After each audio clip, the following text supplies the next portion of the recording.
भगवान त्र्यंबकेश्वराच्या पावन नगरीत महाशिवरात्री निमित्त धार्मिक वातावरण भारावून गेलं असून नीलपर्वतावरील श्री पंचदशनाम जुना आखाड्यात आयोजित 7 दिवसीय विशेष अनुष्ठानाची आज विधिवत पूर्णाहुती करण्यात आली आहे। गेल्या आठवडाभरापासून आखाडा परिसरात अखंड मंत्रोच्चार, जपतप व विविध धार्मिक विधींनी भक्तिमय वातावरण निर्माण झाले होते।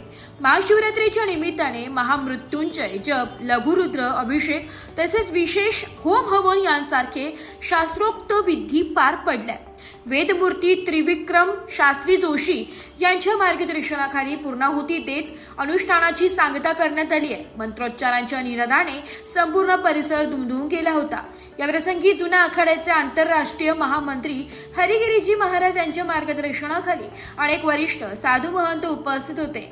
महंत शंकरानंद सरस्वती महाराज, शिवगिरी महाराज, धनंजय गिरी महाराज, नीलकंठ गिरी महाराज, दीपक गिरी महाराज, गणेशानंद सरस्वती महाराज आदींसह मोठ्या संख्येने साधू संत व भाविकांनी उपस्थिती लावली।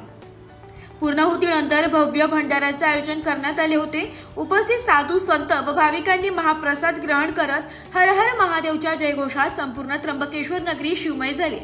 नाशिक लोकशाही न्यूज साठी प्रतिनिधी वैष्णव घोलप, त्र्यंबकेश्वर।